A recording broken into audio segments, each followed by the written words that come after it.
திருச்சிற்றம்பலம்.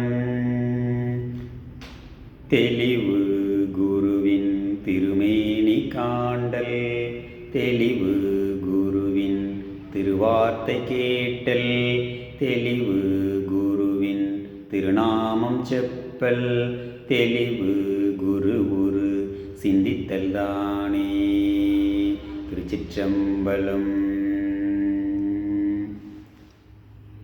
இன்றைய சமுதாயத்தில் நம்ம என்ன செய்து கொண்டிருக்கிறோம் அப்படின்னு சொல்லிட்டு நமக்கு எல்லாருக்குமே தெரியும். அதில் ஒரு சிறு தலைப்பாக உணவே மருந்து, அந்த தலைப்பில் சற்று நேரம் உரையாட இருக்கிறோம்.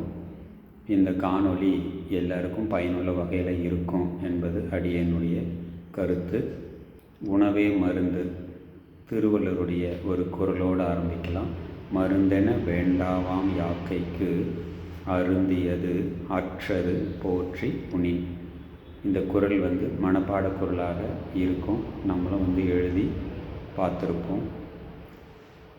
மனப்பாடம் செய்து எழுதுறதோடு சரி, அந்த குறளுடைய கருத்துக்கள் நமக்கு என்ன சொல்லுது, அதிலிருந்து நம்ம என்ன எடுத்துக்கிட்டோம் அப்படின்றத யாரும் ஆராய்ச்சி செய்கிறது கிடையாது. அதே நம்ம ஆய்வுக்கு எடுத்துக்கிட்டோம்னா அந்த குறளுக்குள்ளார அவ்வளோ விஷயங்கள் அடங்கியிருக்கு. மருந்தென வேண்டாவாம் யாக்கைக்கு, மருந்து வேண்டாம். யாக்கை, இந்த உடலாகிய யாக்கைக்கு மருந்து வேண்டாம். உண்ட உணவு செரிமானமான பிறகு மீண்டும் நாம் உண்ணுகையில் மருந்து வேண்டாம் என்பது பொதுவாக அனைவரும் சொல்லக்கூடிய ஒரு விளக்கமாக இருக்கின்றன. முக்கியமான நாம் கவனிக்க வேண்டியது, மருந்தென வேண்டாவாம் யாக்கைக்கு அருந்தியது. அந்த ஒரு வார்த்தைக்கு மட்டும் நம்ம பொருள் தெரிஞ்சிக்கலாம். அருந்துதல் அப்படின்னா நமக்கு ஒரு சிலருக்கு தெரிஞ்சிருக்கும், ஒரு சிலருக்கு தெரியாமல் இருக்கலாம். அருந்துதல் என்றால் குடித்தல் என்று அர்த்தம். நாமும் ஒரு சில நேரங்களில் சொல்வதை கேட்டிருப்போம், சாப்பாடு அருந்துங்கள் அப்படி என்று முன்னோர்கள் சொல்லியிருப்பார்கள். நாம் நீர் அருந்துங்கள் என்று சொல்லி கேட்டிருப்போம். அருந்துதல் என்றால் குடித்தல் என்று பொருள். அப்பொழுது திருவள்ளுவர் நாயனார், நாம் உணவு அருந்திய உணவு செரிமானமான பிறகு மீண்டும் உண்டால் இந்த உடலாகிய யாக்கைக்கு மருந்து வேண்டாம். அப்படி உணவை நாம் எப்படி குடித்தல்? இப்பொழுது இருக்கக்கூடிய காலகட்டங்களில் ஒரு பரபரப்பான சூழ்நிலையில் நாம் சென்று கொண்டிருக்கின்றோம். நம்முடைய வாழ்க்கை பயணம் எவ்வாறு இருக்கின்றது என்பது நாம் அனைவரும் அறிந்த ஒன்றாக இருக்கின்றன. எப்படி எது எடுத்தாலும் உடனடியாக அதை நாம் சரி செய்து விட வேண்டும், அந்த இடத்திற்கு போய்விட வேண்டும், அந்த செயலை உடனடியாக செய்துவிட வேண்டும் என்றவாறு நாம் செயல்கள் செய்து கொண்டிருக்கின்றோம்.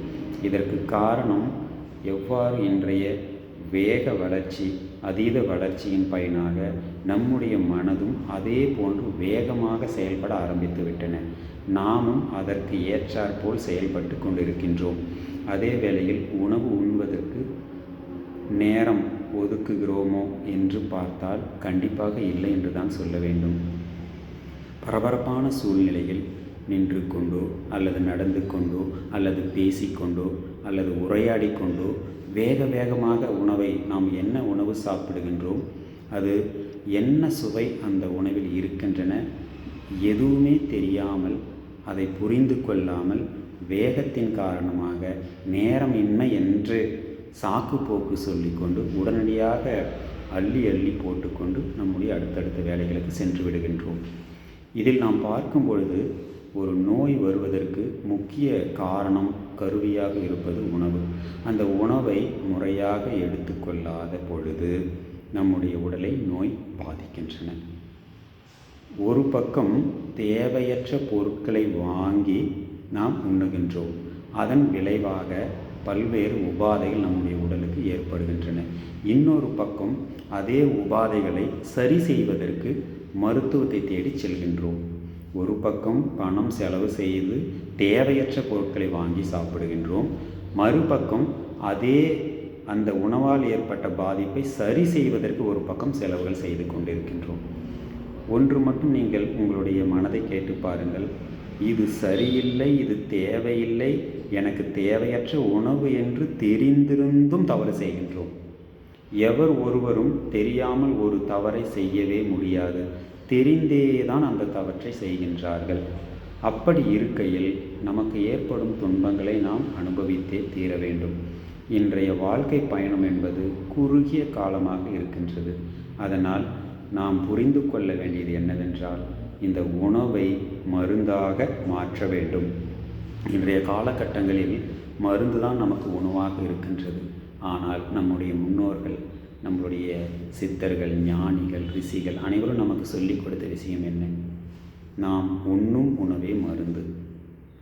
ஆகையே இன்று முதல் நாம் அந்த உணவை அருந்த வேண்டும், உணவை குடிக்க வேண்டும். இரு உதடும் பிரியாமல் நன்றாக கூழாக்கி, இது போன்று பிரியாமல் ஒரு முறை எடுத்த உணவு உண்ணுகையில் அது மீண்டும் உள்ளே நீராக சென்ற பிறகு மீண்டும் சிறிதளவு எடுத்து நாம் வாயில் போட வேண்டும். அதுவரை 2 உதடும் பிரியாமல் இருக்க வேண்டும்.